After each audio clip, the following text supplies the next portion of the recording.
shit up.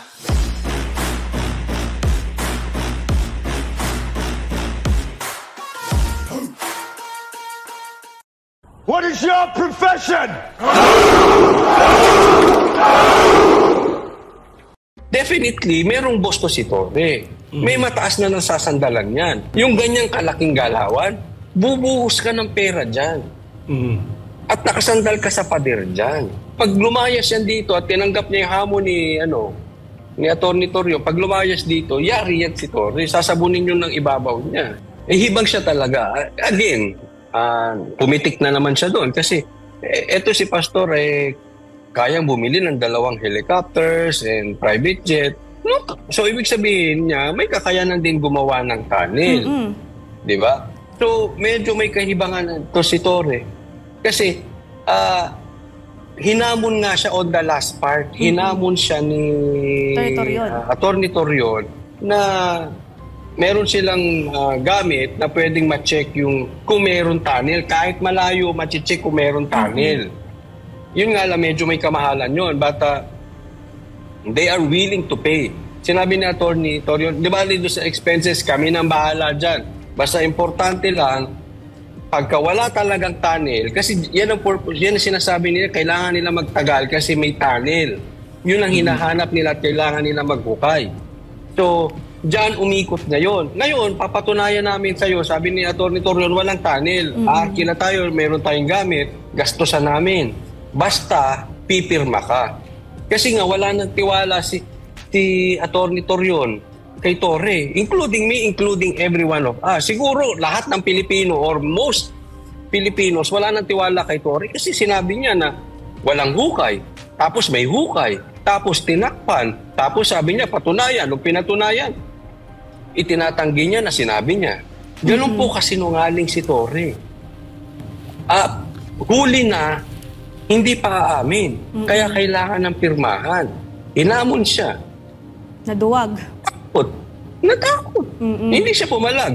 Nagpupustahan, dinider ko pa ka kasi andyan sila kanina, yung mga kasamahan ko O, pustahan tayo nung nag-uusap. Sabi ko, pustahan tayo. Hindi papalag sa hamon yan si Torre. Wala nang kumasa kasi pare-parehas kami ng isip Hindi kakasa si Torre. Bakit? Alam namin hindi kakasa. Kasi alam namin walang tunnel. At alam namin, delaying tactics lang ito ni Torre para magtagal dito. Just to harass Pastor Kibuloy, mga member ng KOJC, and of course, bottom line is the Duterte. Talagang haharasin lang nila itong lugar na ito. Kasi magkakabukuhan, walang tunnel talaga dito. Mamamati siya. Kaya yung boss niya, pag sila lumayas dito, mapapagalitan yan. Kasi yan ang purpose niya yan Definitely, merong boss to si Torre. May mataas na nasasandalan yan. Yung ganitong klaseng impact na napaspunta ka ng maraming pulis, libo-libong pulis, and you will stay here, na ultimo court of appeals, wala tayong magawa pare-parehas, pati yung Senado. Ang paulit-ulit na pumupunta, si Bato, si Robin, yung ganyang kalaking galawan, bubuhos ka ng pera dyan. At nakasandal ka sa pader dyan. So merong itaas yan, na for the very purpose na si Torre ay harasin lang itong KOJC. So that is very obvious. So pag lumayas yan dito at tinanggap niya yung hamon ni Atty. Torrio, pag lumayas dito, yari yan si Torre. Sasabunin yun ng ibabaw niya. Correct. Bakit ka lumayas ng ganyang kaaga? At saka, Coach, matagal na din kayong naka-stay dyan sa KOJC compound. Pagkatapos kasi ng Senate hearing, may pa-ambush interview.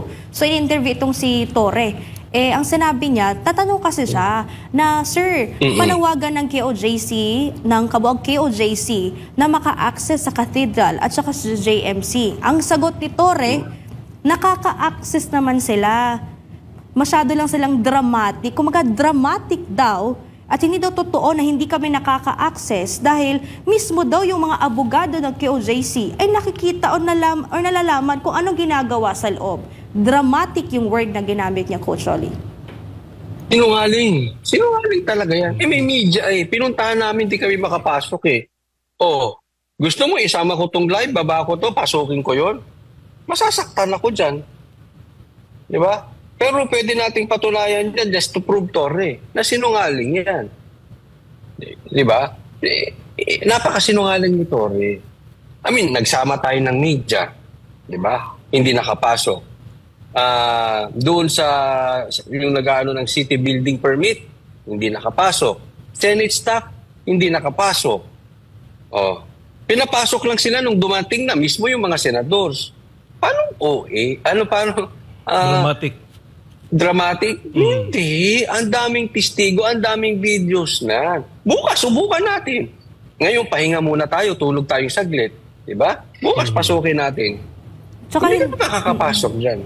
Yung media, hindi nga din nakapasok. Kasama natin. Correct. Kasama kami doon na nagpunta, hindi sila nakapasok. What is your profession?